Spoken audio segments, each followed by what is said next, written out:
Bismillahirrahmanirrahim. Alhamdulillahirabbil-alamin.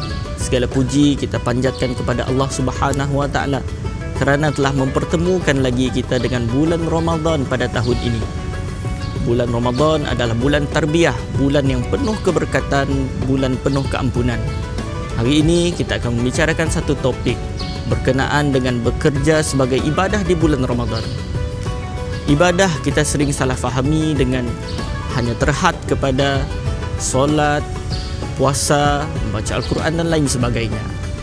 Kan tetapi hakikatnya dalam Islam mengajarkan kita bahawa bekerja juga adalah ibadah kepada Allah Subhanahu wa taala jika ianya dilakukan dengan niat yang betul, penuh amanah, penuh integriti.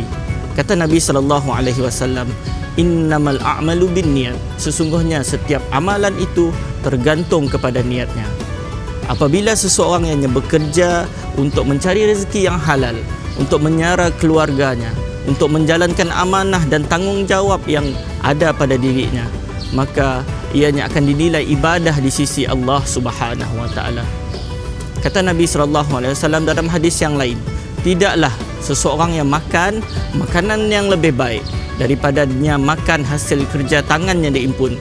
Untuk bermaksud orang yang bekerja itu adalah dimuliakan dalam Islam berbanding dengan orang yang hanya duduk santai di rumah, orang yang bermalas-malasan, hidup meminta-minta dan berhutang.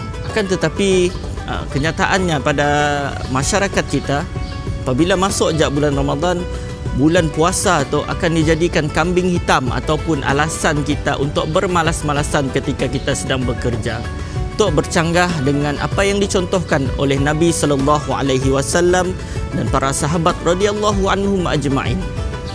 Nabi dan para sahabat dulu setidaknya pada masuk sejak bulan Ramadan tidak tetap pergi berdakwah, bahkan tidak sampai berperang dalam bulan Ramadan, untuk menjadi bukti kepada kita bahawa bulan puasa bukanlah penghalang untuk kita menjadi pekerja yang cemerlang. Penting untuk kita menjaga amanah dan integriti kita ketika kita sedang berpuasa. Kata Nabi sallallahu alaihi wasallam mengingatkan kita, "Man lam yada' qaula zuri wa 'amala bihi, falaysa lillahi hajatun fi ay yada'a ta'amahu wa syarabahu." Maksudnya, sesiapa yang tidak meninggalkan perkataan-perkataan dusta dan melakukan perbuatan-perbuatan dusta, maka Allah tidak berhajat akan puasanya. Allah akan peduli dengan puasanya. Allah memandang puasanya. Puasa itu bukan sekadar hanya kita menahan lapar dan dahaga.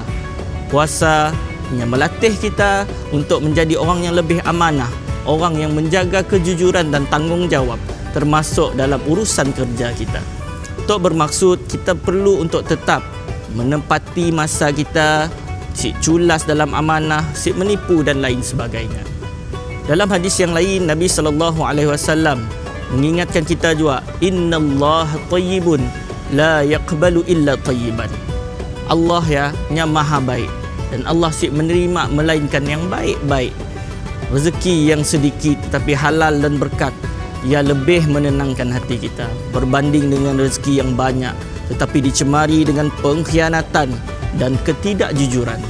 Ramadan adalah masa terbaik untuk kita membersihkan hati, memperbaiki integriti kita dan menjadi pekerjaan kita dan menjadikan pekerjaan kita sebagai jalan untuk mendekatkan diri kita kepada Allah Subhanahu wa taala.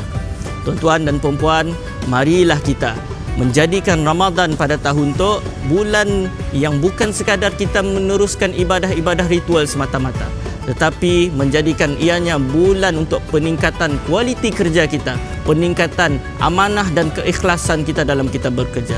Mudah-mudahan apa yang kita usahakan dinilai ibadah di sisi Allah Subhanahu wa taala. Amin amin insya-Allah. Ingat, ikhlas dalam niat, amanah dalam bekerja. Sekian, wabillahi taufiq wal hidayah. Assalamualaikum warahmatullahi wabarakatuh.